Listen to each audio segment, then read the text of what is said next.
So right on the heels of my video the other day saying, give me a gimmick over pro, I had to pick up the new Insanity Horrorfire Doomsday. I was a big fan of the Insanity series. I've done videos on it that you can check out for sure.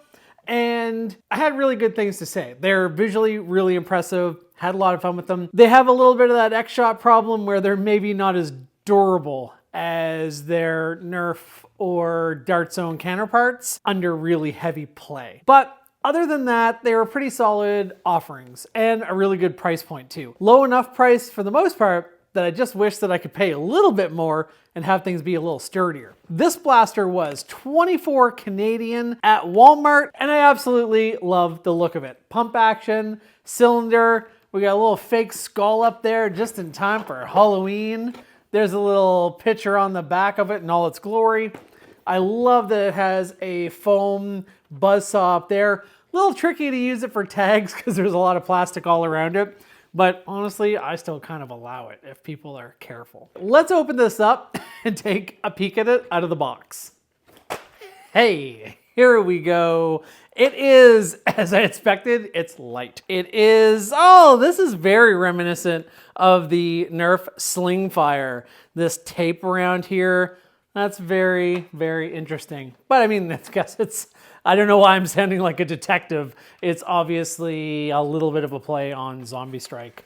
So this is cool. It has a short, wee little stock, no stock attachments or anything like that. I do like this little skull that's molded in. I also like when I look through the horns of the skull, they act as a sight. I think that's really cool too. Again, this like nice foamy piece here. We have some tactical rails on the side. I know I've seen some marketing materials where it shows these Horrorfires all combined together, just like the other Insanity series, and that's cool too. And speaking of connecting those different blasters, it does come with one connector, and I will say the tolerance on these connectors seems much better than on the original Insanity series.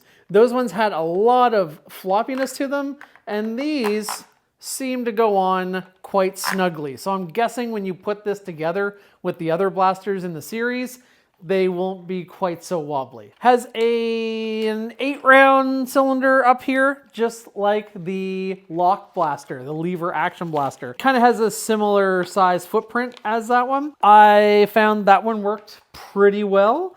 So I'm kind of expecting that this one will too. Let's load it up with these cool themed green tipped X-Shot Insanity darts. Now, I have talked about this a little bit before. I'm actually not the biggest fan of the Insanity darts. They're not bad, but I find the foam is a little bit softer and they don't work as well in a lot of my other blasters. So take that for what you will. It's not very scientific, but I tend to lean away from them. Here we go. We have our saw. Wow. I would love to add a motor to this. That would be cool. We could add a little secondary switch somewhere to make that actually rev up. That would be really cool. So we have a pump under here. The pump's pretty short. Oh! The pump makes it spin. I'm so pleased. I'm glad I didn't know that, so you guys could see that on camera. Ooh!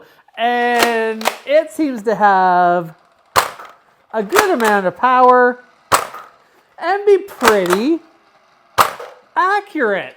I'll flip the camera around. I'll get some chronograph shots so that you guys can see what I'm talking about. But oh, I love that. That makes me so happy that they went that extra bit. It does mean that the prime is a little bit stiffer because you're mechanically giving this a twirl as well as priming the blaster. But for how snappy it was, I'd say they did a pretty good job. Props to X-Shot. It does have slam fire. Hold down that trigger and let's see what kind of stats we're getting out of this thing, and then we'll do a little conclusion.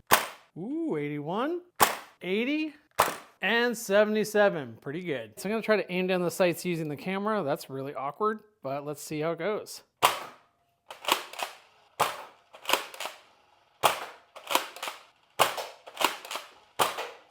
I mean, those darts are flying pretty true. Final thoughts from me on this blaster. I would recommend. It looks really fun.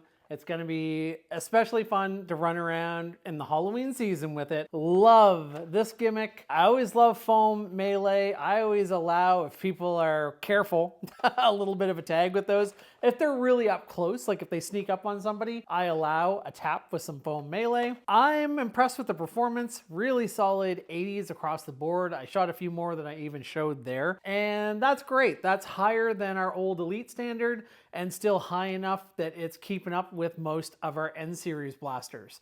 So the only thing we're a little bit behind would be some of those Dart Zone Adventure Force blasters that are maybe getting in the 90s. But it's all kind of in the same ballpark. You're going to be pretty competitive with any of the other kids, whether they're 45 or 10 that you are battling with. Kudos, X-Shot, for just making some cool, gimmicky, fun stuff. I love the Lock Blaster. I know some people are all over the fence on that. Love the Insanity series. I love that these aren't just a reskin of the Insanity series. They're bringing something new to the table, reusing some of the gimmicks, but these are new blasters, and that's really cool. And I wish you all the success, X-Shot. Keep at it. All right, until next time, I'll see you in the horror movies. I'm empty. Oh, I guess I'd be dead in the horror movies. I do find these things really annoying to take my X-Shot blasters out of their packaging. I gotta say it.